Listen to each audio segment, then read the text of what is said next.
교육부 조사 결과 지난해 초중고등학생 사교육비 총액이 27조 5천억 원으로 집계됐습니다.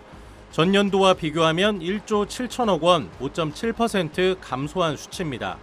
하지만 실제로 사교육을 받는 참여 학생들만 놓고 보면 사교육비 지출은 오히려 증가한 것으로 나타났습니다. 참여 학생의 1인당 월 평균 사교육비는 전년보다 2.0% 증가한 60만 4천 원을 기록하며 사상 처음으로 월 평균 60만 원 시대에 진입했습니다. 특히 입시 전쟁의 시작점인 고등학생들의 부담이 컸습니다.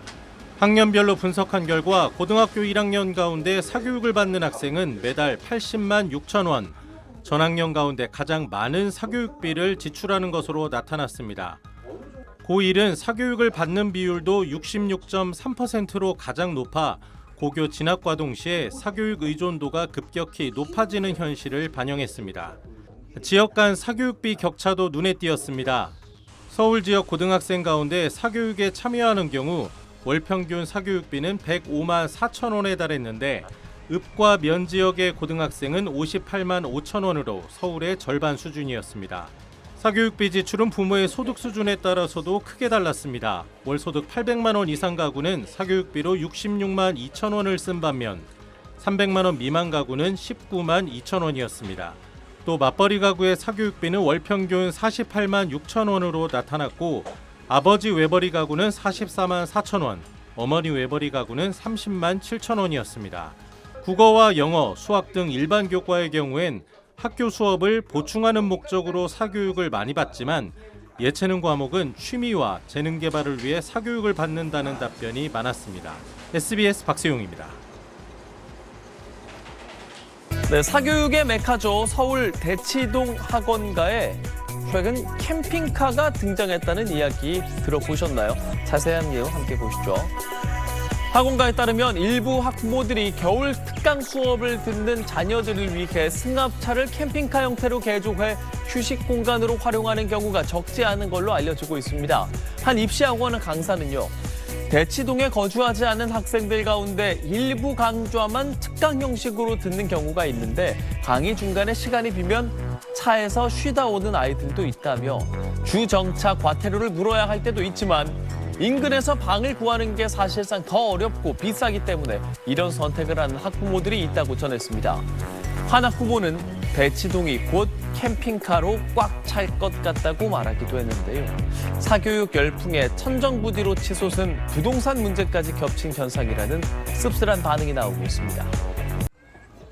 서울에 있는 영어학원 앞, 학부모들이 수업을 마친 자녀가 나오길 기다리고 있습니다.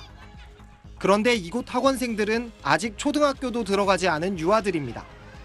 유아 대상 학원이 입학시험을 금지하는 학원법 개정안이 오늘 여야 합의로 국회 교육위원회를 통과했습니다.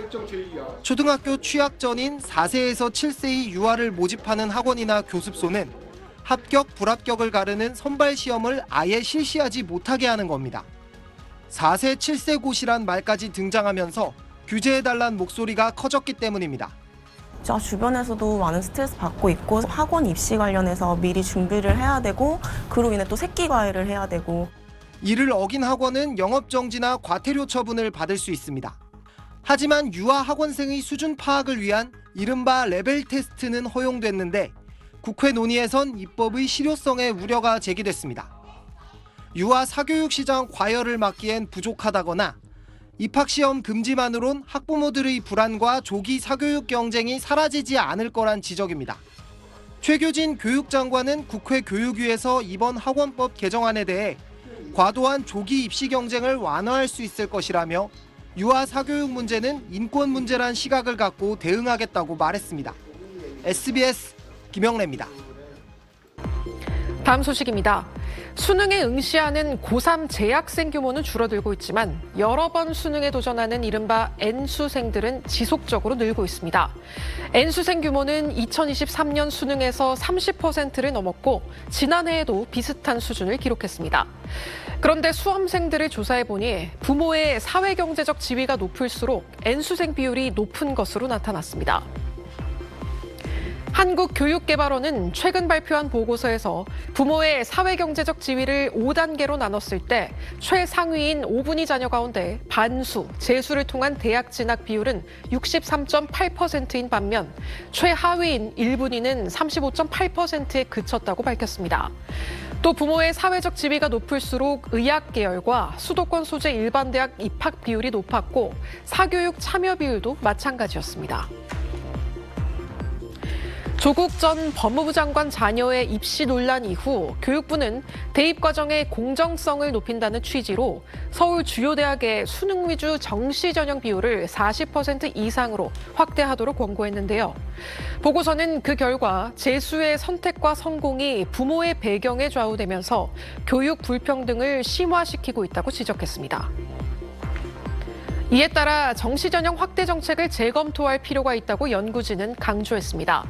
이와 관련해 교육부는 어제 전형 운영 개선 사업 대학 3곳을 선정해 발표했는데요. 정시 전형 40% 비율이 적용되는 대학들 가운데 서울대와 한양대, 동국대는 현 고교 1학년이 대학 입시를 치르는 2028학년도부터 정시 비율을 30%로 축소할 수 있게 됐습니다. 지금까지 뉴블더 정혜경이었습니다.